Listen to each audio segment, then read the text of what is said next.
राजा और उसकी दो पत्नियां। एक राजा था और उसकी दो पत्नियां थीं। एक बहुत काली थी और एक बहुत ही गोरी थी। जो गोरी थी उसको अपने गोरेपन का बहुत घमंड था और जो काली थी वह बहुत भोली थी। उन दोनों में एक समानता थी कि उन दोनों को कोई संतान नहीं थी। राजा बहुत दुखी रहता था क्योंकि उसको लगता था कि मेरी भी कोई संतान होनी चाहिए। राजा अपनी दोनों पत्नियों से बहुत प्यार करता था, पर राजा की फेवरेट रानी गोरी वाली थी, लेकिन उसने कभी भी दोनों पत्नियों में भेदभाव नहीं किया। राजा की जो गोरी पत्नी थी वह बहुत घमंडी और झगड़ालू थी। घर के सब काम राजा की काली पत्नी से करवाती थी और वह बेचारी सब काम कर लेती थी, पर राजा को कुछ नहीं बताती थी।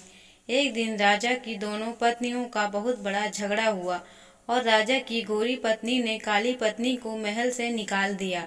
काली रानी ने राजा को सारी बात बताई और राजा उसे कहने लगा कि मैं तुम्हारे लिए अलग महल बना दूंगा, तुम उस महल में रहना। फिर राजा ने महल के सामने छोटा महल बनाया और उस घर में काली रानी को रहने को बोला। एक दिन राजा दूसरे राज्य में घूमने के लिए जा रहा था, तो उसने अपनी दोनों पत्नियों से कहा कि तुम दोनों को क्या क्या सामान चाहिए मुझे बता दो, मैं तुम दोनों के लिए लेकर आऊंगा।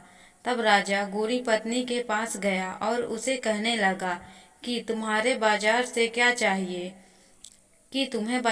क्या चाहिए। तो वह बोली, मुझे मेकअप का सारा सामान चाहिए।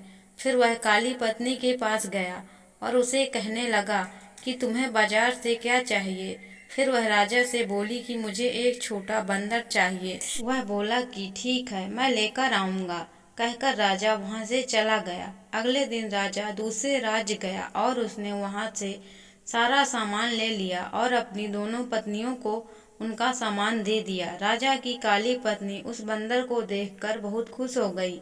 वह बंदर उस रानी का सारा काम करता, उसके साथ खेलता भी था। वह काली रानी उस बंदर को अपने बच्चे जैसा प्यार करती थी। एक दिन अचानक काली रानी बहुत बीमार हुई, पर उसे देखने राजा नहीं आया। बंदर को बहुत गुस्सा आया और वह राजा के महल चला गया।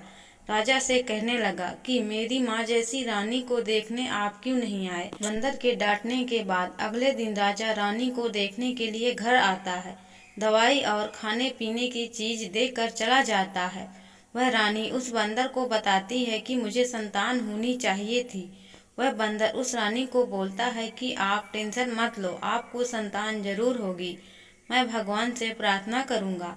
अगले दिन वह बंदर घर से गेहूं का आटा लेकर मंदिर जाता है और गेहूं के आटे को गूंथता है और उसमें दो आंखें, एक नाक, दो हाथ, दो पैर ऐसे बनाता है और भगवान से प्रार्थना करता है। भगवान उस बंदर की प्रार्थना सुनकर उस आटे के गोले को एक छोटा बच्चा बना देते हैं और वह बंदर उस बच्चे को देखकर बहुत खुश हो जाता है। बच्चा लेकर काली रानी के गोद में दे देता है। काली रानी उस बच्चे को देखकर बहुत खुश हो जाती है, बंदर का शुक्रिया करती है। राजा को खबर मिलती है कि काली रानी को बच्चा हो गया। राजा बहुत खुश हो जाता है, उसकी खुशी का कोई ठिकाना नहीं रहता। ढोल नगाड़े लेकर रानी के घर जाता है, उसे महल आने के लिए कहता है। काली रानी खुशी से अपने बच्चे को लेकर महल आ जाती है और राजा उस गोरी रानी को घर से निकाल देता है और काली रानी को अपने पास रख लेता है। इस कहानी से हमें यही सीख मिलती है कि कभी भी किसी बात का घमंड नहीं करना चाहिए।